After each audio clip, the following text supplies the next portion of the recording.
Toujours dans le cadre du cours de connaissance des matériaux, voici une nouvelle petite vidéo qui va vous expliquer le diagramme fer-carbone.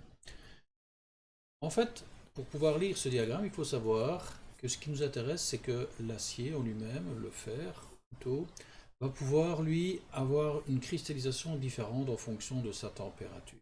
En effet, on peut voir que le fer alpha, c'est-à-dire le fer tel qu'on le rencontre à une température ambiante, a une cristallisation qu'on appelle cubique centrée. Ça, c'est la première vue que nous voyons ici. Le fer alpha, donc, il va se cristalliser sous forme de cubique centré et il va rester stable jusqu'à une température de 727 degrés. Ça va être représenté donc par la ligne A1 que nous allons voir sur la diapositive plus loin. À 768 degrés, eh bien, le fer va perdre son magnétisme. C'est le point A2, ce point-là n'a pas été représenté sur le diagramme pour ne pas l'encombrer inutilement. Ensuite, on va monter en température et la cristallisation va changer, c'est-à-dire que nous allons arriver à une cristallisation cubique à face centrée. On peut le voir sur chacune des faces, j'ai du carbone qui est venu s'y installer. On va appeler celui-là le fer gamma. Lui, il va commencer à partir de 912 degrés, et ça c'est la ligne A3 que l'on va retrouver sur le diagramme de la dia qui suit. Et puis ensuite, nous allons retourner sur une cristallisation cubique centrée, comme on l'avait pour le fer alpha, et cette fois-ci c'est une cristallisation qu'on va appeler le fer delta, qui va apparaître à partir d'une température de 1400 degrés. Donc, ce qu'on peut remarquer sur notre diagramme, lui va nous remontrer les différentes phases que l'on a en fonction des différentes températures. Donc, en abscisse ici, nous allons avoir le pourcentage de carbone, et ici, nous allons avoir les températures. On peut y distinguer plusieurs choses. D'abord, on va y distinguer la première ligne A1, c'est-à-dire cette ligne-ci. Cette ligne-là, en fait, c'est la ligne de début de la transformation des fers alpha en fer gamma. Elle débute donc à une température de 727 degrés. On a une autre étape qui, elle, est la ligne point de Curie, donc c'est la perte de magnétisme de l'acier. Elle est, elle, située à une température de 768 degrés.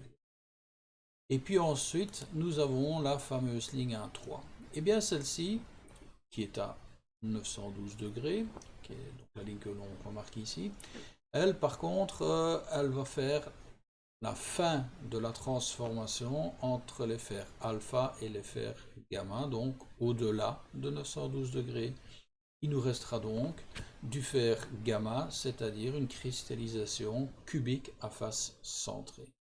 Donc, entre cette phase-ci et cette phase-là, la cristallisation donc, sera passée d'une cubique centrée à une cristallisation cubique à face centrée. Et toute cette zone-ci, ça sera finalement un mélange entre les deux. Et puis alors ensuite, nous avons, mais là je ne l'ai pas représenté pour pas vraiment encombrer le diagramme, nous avons aussi une ligne AC0 qui veut nous montrer que pour les aciers de type hyperutectoïde, nous avons la perte de magnétisme qui se fait à une température de 210 degrés. On a ensuite la ligne ACM. L'ACM, elle, c'est la ligne qui nous montre la température de fin de transformation pour les aciers supérieure à une concentration de 0,77%. Nous avons aussi, là où le cercle est apparu, nous avons le point eutectoïde. Lui, il va se retrouver au croisement entre la ligne A3 et la ligne A1 que nous voyons ici. Et puis nous avons finalement un point eutectique. Lui, il va se marquer uniquement pour des aciers ayant une concentration de 4,3% en carbone, qui va, elle, donc on va la monter, hein, et donc ici on va avoir l'alliage qui va passer directement de l'état solide à l'état liquide. Maintenant, Rien que pour un peu se fixer les idées visuellement de ce qu'on va retrouver, j'ai repris ici simplement le même diagramme en vous montrant une vue microscopique, je vais dire, de la caractérisation des aciers en différents points du graphique. Si maintenant on veut prendre un exemple pour pouvoir savoir comment lire ce type de graphique, eh bien, je vais prendre l'exemple d'un acier, par exemple, un C50. Alors, rappelez-vous, lors de la petite vidéo sur la désignation des matériaux, le C signifie que nous sommes avec un acier non allié. Le 50 est en fait le pourcentage de carbone fois 100. Donc, cet acier comprend 0,5% de carbone. Je vais le représenter simplement ici, sur mon diagramme, tel qu'on peut le voir. Je vais donc me positionner sur l'abscisse. Ensuite, je vais tirer une verticale. Je vais tirer une verticale vers, par exemple, la courbe, enfin la droite ici, à 3 plus 50 degrés, parce que imaginons que je veuille effectuer une trempe sur ce type d'acier. Donc la première chose que je fais, je monte à la verticale jusqu'à la courbe que je désire.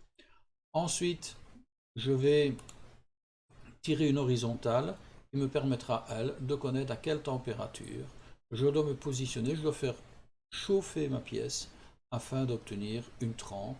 En d'autres termes, j'ai changé à ce moment-là la cristallisation en fer alpha, je rappelle, cubique centré, et j'ai voulu avoir une cristallisation cubique à face centrée.